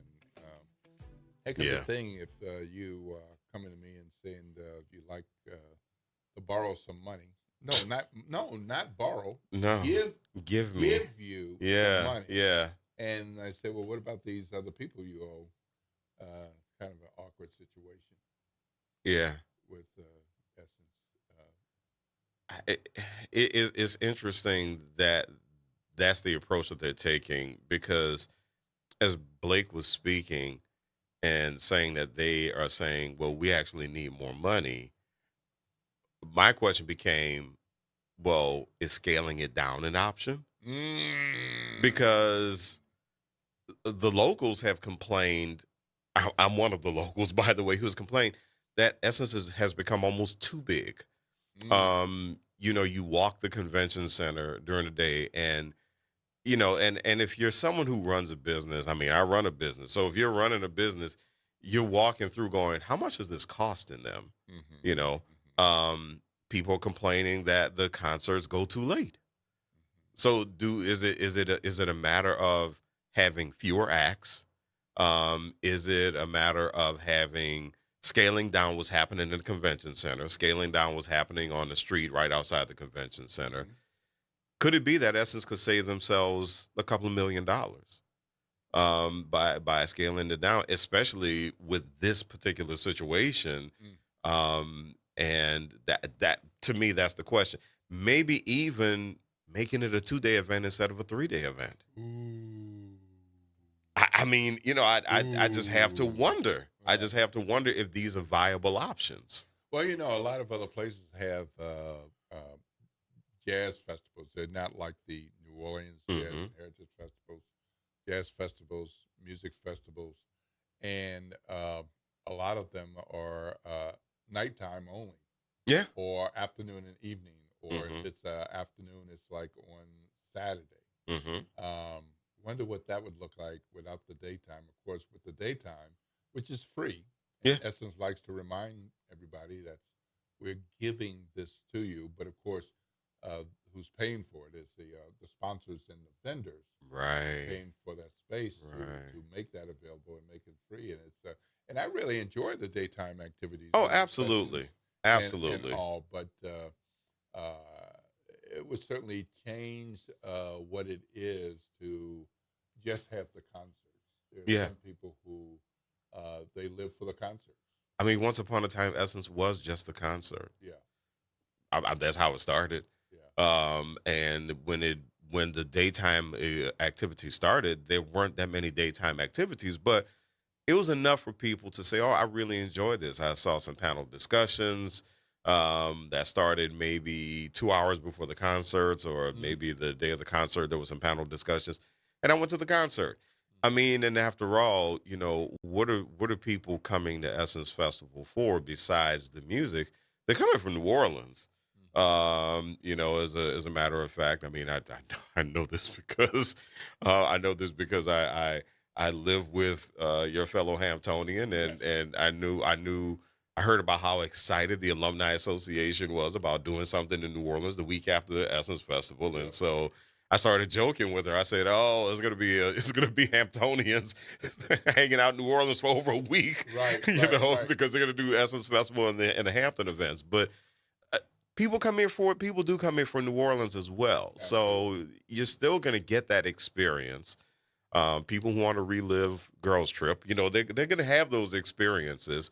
So I do have to wonder, even with the sponsors paying for the space and the time, I still have to wonder if scaling it down will be helpful to Essence, because a lot of that time, a lot of people don't realize that a lot of that time is not only resources, but it's also man hours. Maybe fewer people, you have to pay for less time, So I'm just wondering if that could be relief for the Essence Festival to scale it down. Well, that would be a heck of a thing to go to 2 days. You think 2 full days and full nights, or 2 partial days? What are you thinking? I think they can. I really think they can get away with 2 full days, and I do think that they can get away with 2 scaled down days. Again, I mean, walking almost the entire convention center, you're walking probably half the convention center. Oh yeah. And there are some folks who I have heard people say this. They're like, "Well, I love Essence, but it's too big." There are too many people. There are too many people stuffed inside the convention center, and and I know it's hot, so people want to be in the AC. Right.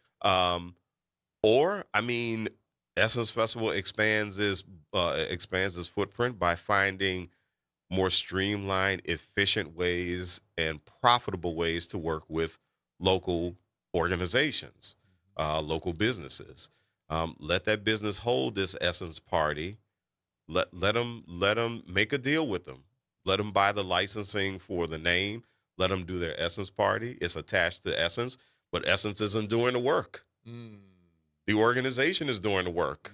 All they're doing is they're, quote unquote, borrowing the name for their day party. And Essence still gets to walk away and say, that day party was the most beautiful thing I'd ever been to.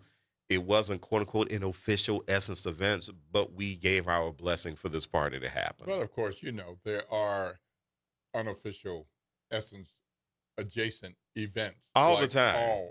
All the time. And so Essence complains that should be under their umbrella, but that's not how those organizations choose to operate. Sometimes about concerns about what they have to go through to make it happen, so they just choose to make it happen otherwise. Yeah. Meanwhile, we had quite a Mardi Gras weekend, and man, Crew of Carrollton got lots of attention with 41 riders being pulled off of one of the floats with some rather disgusting behavior. A part of that, the city and the police department decided not to arrest anyone, but the crew said that they would take matters into their own hands, and apparently they did. They got rid of 2 of their members. Yeah. Who they said were responsible for this. And then Toth also had a float involved with some silliness. And so a Toth float was going down the street without riders. And then after Zulu, we hear that there was somebody on Zulu float 26 who was tossed some alcohol and hit a child in the head. Now, child had to go to the hospital. A 4-year-old boy. 4-year-old boy. Yeah. The pictures don't look good. I mean, you don't want anybody injured, but you certainly don't want a kid injured like that. And so, I have to say that, a few days ago, people were saying white folk stuff.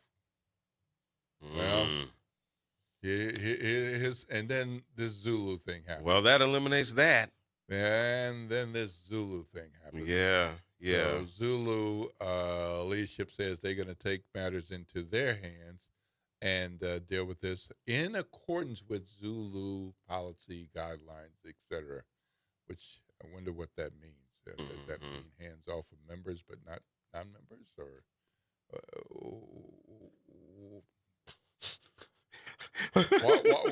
Why the cautious thing as opposed to we're going to deal with it? I don't know. Yeah. So, but meanwhile, we got a call from Elmore. Elmore, good morning. You're on with Will Sutton and Eddie Francis. Yes, sir. It's always a pleasure to listen to both of you gentlemen. How you doing this morning? Doing well. Yes, sir. I just like to make a comment. I'm a New Orleanian. I think really that the city should get involved. The city attorney should get involved. Let me tell you why. When you throw something off a float, say a bottle or a brick or object, and you hit someone in the head or something, intentionally, unintentionally, that's considered assault. So the thing about it is that it's no excuse for that. Now, I think what Zulu needs to do, they got to go way beyond publicly condemning it, because they're going to have some litigation issues in terms of, I'm sure they're going to have to settle with their young man and his mother. But again, I mean, even with the other situation with the dog, the racially motivated, that should then be accepted racially, physical intent or not intent to hurt someone. That's been going on. So I think the city needs to get involved. I think Zulu should, I think what a carnival organization should do, and I think what the city should do, I don't know if safety and permits have anything to do with it. They should, anybody that does something like that should be expelled immediately and never be able to get in the organization again. Also, they should be fined. All right. Sounds good. Of course, every year after the carnival season, City Council does a review and makes some changes and recommendations. Some people are happy. No, I'd like to make one comment. Sure. Mm-hmm. Yes, sir. I commend both of you, gentlemen, because I don't have the privilege to call you all the time, but I want you to understand I really appreciate the messages that you send to us because we really need the good information to give us. So thank you for providing good, solid news to us as people. Well, gee, thank you so much, Mr. Elmore. Thank you. We appreciate that. We do what we can. There's always so much more that we can get to, but we have to do it with the time that we have. We also try to make sure that we have a interesting group of guests as well. So yes, sir. As well, appreciate it. All right, thank you. Appreciate it. Thank you, sir. All right. Thank you. Lord's blessings. All right, we got another call. We've got Josh on the line with Will Sutton and Eddie Francis. Good morning, fellas. How y'all doing? Doing good. How are you? Man, I'm all right. See, to me, it's not about. It's if you can't throw coconuts, sir, why do you think you can throw a fifth of Jack? How about that? The logic doesn't make sense, right? Yep. But if you're gonna hit my baby with something, hit with something we both can use. Like if you threw my baby a television. Oh, come on now, Josh. You throw my baby a television, I don't see no harm, no foul. My baby's gotta be quicker. We got a TV out the deal. Oh, come on, Josh. Stop it. You throw my baby an air fryer. My baby gotta be quicker. Oh, come on now, Josh. I don't drink, so I can't use the liquor. So I'm mad. I'm mad because one, you hit my baby. Two, you threw something we both can't use. He can't drink. I don't drink. So now I'm mad. Cause then you cut my Mardi Gras short. So now I got to bring my baby to the doctor. So now we missed the rest of the parade. I got an early morning. I ain't getting nothing other deal but a bottle of Jack that I don't drink. I'm mad. It was a TV. The TV or air fryer. I'm going to tell my baby to go lay down in the car. And in about 10 more minutes, I'll come get you. I got to go back to the car anyway because I got to put this TV and this air fryer in the trunk. I got to go back to the car. Hopefully you jump in front of the kid and catch the air fryer or the TV. Yeah. If I saw it being a television, I would have jumped in front of it. If not, my baby got to be quicker. That's a life lesson. That's a life lesson. All right, Josh. Sometimes in this world you really want hurt. All right. All right. Lord, later, man. Have a great day. All right, we're going to take a break now, and when we come back, we'll have more with Eddie Francis and the Good Morning Show. This is WBOK 1230 AM. What New Orleans is talking about all day long.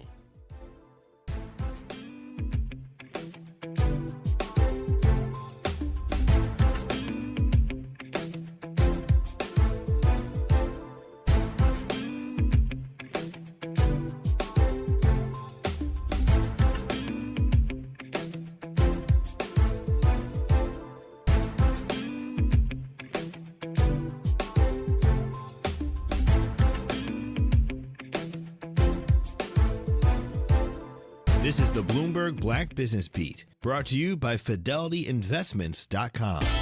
Now that we're in the second year of President Donald Trump's second term, our team of analysts at Bloomberg Intelligence is taking stock of how some of the administration's pushback against DEI is changing the business landscape. I spoke with Bloomberg Intelligence senior ESG analyst Rob Duboff, whose research shows that the way corporations talk about their boardrooms has seen a big shift. Companies, when they nominate directors, they used to say, here's our 12 director nominees, X% are women, X% are people of color. Now, they just say, we look for directors with a background of a diversity of viewpoints in their background. They're not really getting into what diversity is. It's kind of become this more vague term of just, people who have differences of opinion. This change in approach could be a company's way of maintaining its core values related to diversity while not drawing the ire of the White House. I'm Bloomberg's Justin Milliner on the Black Business Beat. With Fidelity Wealth Management, a dedicated advisor gets to know you and your goals to build a comprehensive plan to help grow and protect your wealth. Backed by a team of specialists, they'll analyze all your accounts, even the ones they don't manage, to keep an eye on taxes and provide proactive portfolio insights that can help you unlock your wealth's full potential. Learn more at fidelity.com/wealth. Investment minimums apply. Fidelity Brokerage Services, LLC. Member NYSE SIPC. Time is valuable. That's why Lowe's Blueprint Takeoffs turn blueprints into quotes faster. Bring us your plans, and we'll generate itemized material lists to make quoting easier so you can get back to building. Plus, at the Lowe's Pro Desk, you get access to thousands of building materials not sold in store. And when your order's ready, we'll deliver everything to the job site. Improving is easy at Lowe's. It's Off the Top with Norman Robinson on WBOK 1230 AM. Well, Jesus, take the wheel. I am totally outdone mentally and spiritually to learn that the Black Conservative Federation is twisting itself into knots, scrambling to defend President Trump after he posted a video depicting former President Barack Obama and his wife Michelle Obama as apes in a video supposedly about voter fraud. The video was posted on Trump's social media platform, and it immediately drew a storm of anti-racist backlash.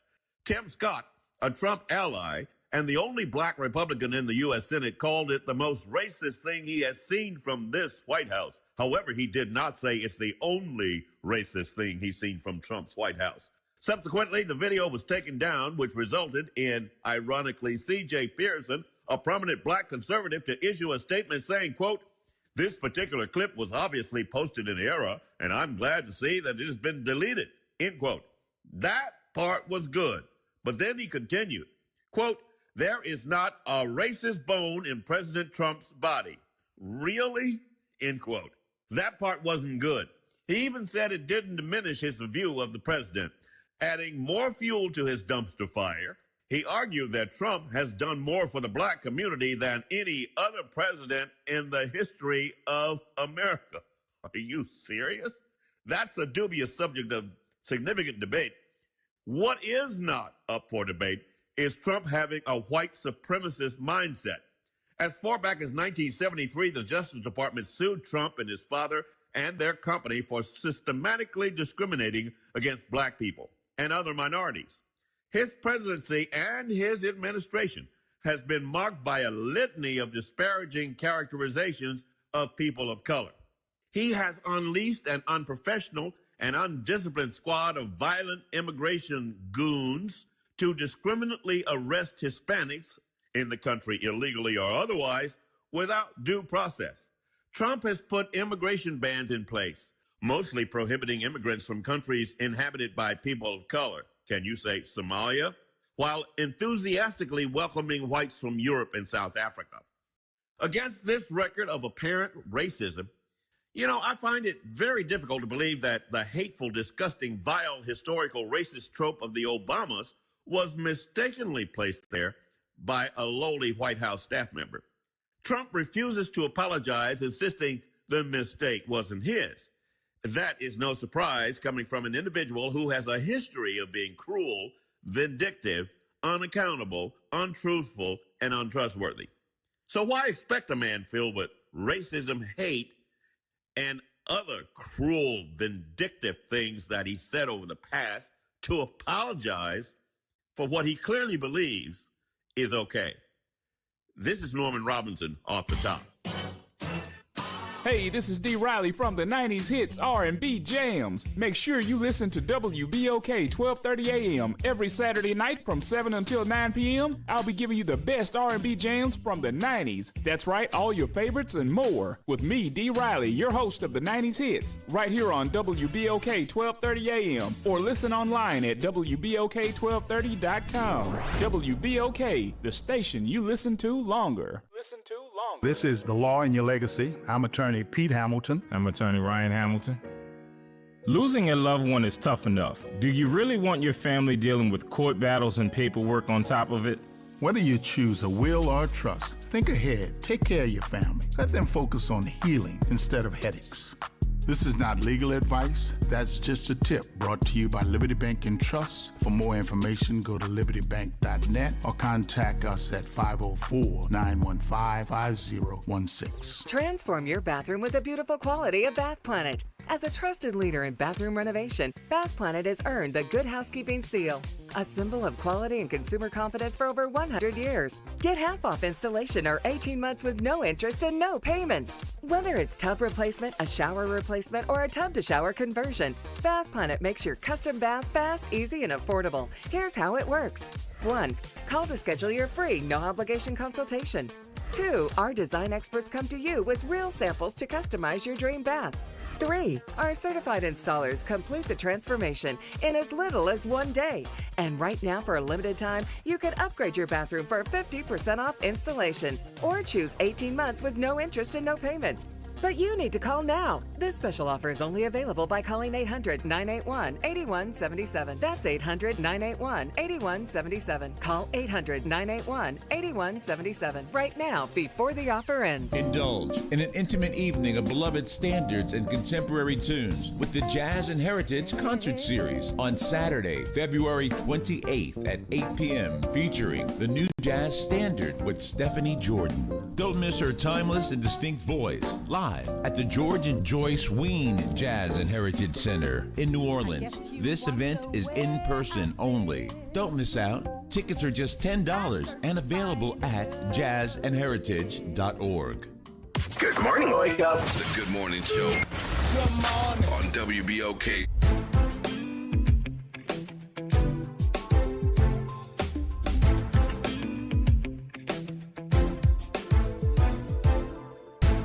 And good morning. Welcome back to the Good Morning Show. Eddie Francis. Will had to step out to go do some self-care stuff. The man has to stay healthy so he can come back and do this again tomorrow with you. And it is a pleasure hanging out with you as always as we wind down this edition of the Good Morning Show. So what do you think about Chris Paul having his jersey retired?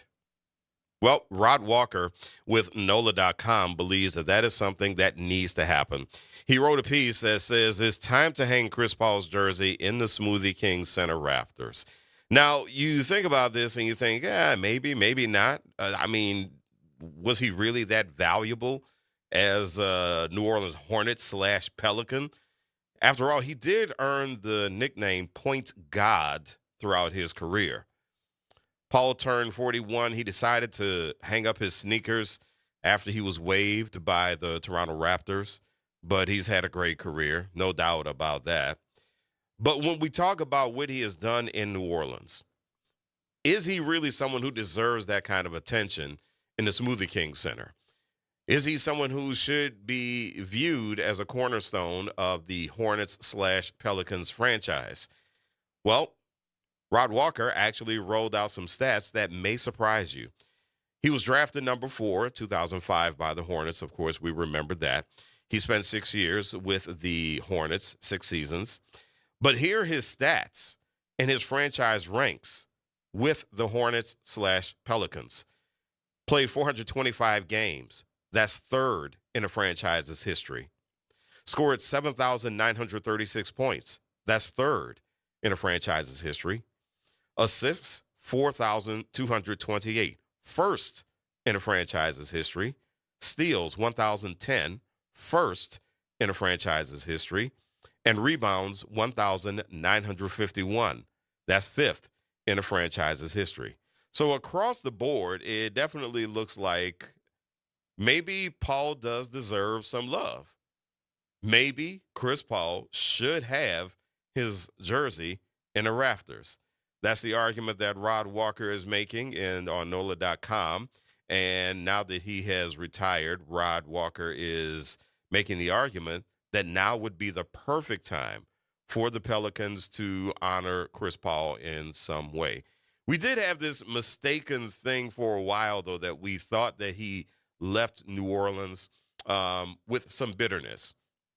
And at the time, it may have seemed like he did. But later, as the years have gone on, Paul has gone out of his way to clarify that he didn't leave New Orleans with bitterness.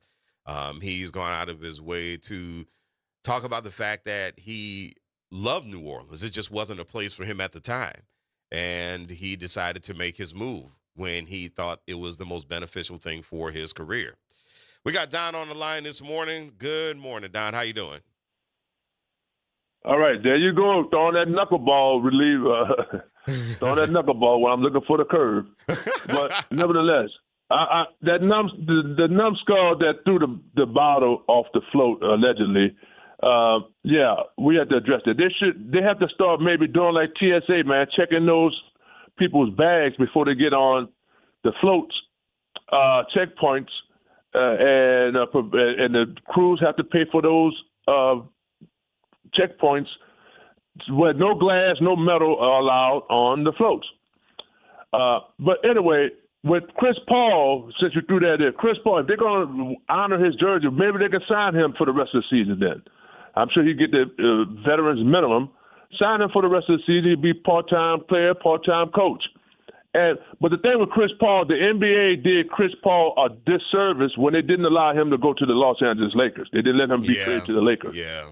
And that's been the NBA cannot do that in the free enterprise system. I believe he should have been allowed to play for any team in the NBA that he qualified to play for. So, but if they want to do Chris Paul aside, he's been waived. Pick him up off waivers, sign him to a uniform, and let the season is more than halfway over with. Let him play through the rest of the season and provide some of that valuable leadership and experience to these younger players, and still be Chris Paul still needs to be associated with the National Basketball Association. All right. Thanks a lot, Don. I really appreciate you. And there we go. That is an interesting note to end on. Don, his vote is that, we do something with Chris Paul towards the end of this season as his career has wound down and he has announced his retirement. So we're going to see what happens there. And, of course, you are going to see what's going to happen tomorrow on this show when Will is back in the seat, hanging out again, talking about more stuff that is of concern to you, more stuff of concern to me. And, of course, as we still wind down from Mardi Gras, I do wonder if Shia LaBeouf is wound down yet. You think? I don't know. He needs to go talk to somebody in addition to Jesus. That's what I think. Yeah. That's what I think. Shia needs some help. All right, that's it for the Good Morning Show. As usual, it is great hanging out with you. Can't wait to hang out with you again. Will is going to be back tomorrow morning, and you get to hang out with him again here on the Good Morning Show. Coming up next is The Front Porch. Grayla, Kemba. I gave them new names. I call them Grayla and Kemba. That's their names. Grayla and Kemba and them, they're going to be up here on the porch again. No, Grayla and Kemba are going to be here with The Front Porch. Hang out with them. You know you love them. And so make sure that you behave yourself as you hang out with these two. Please. Please do that. All right? All right. I'll talk to you next time. You have a great day. It's the Good Morning Show on WBOK. What New Orleans is talking.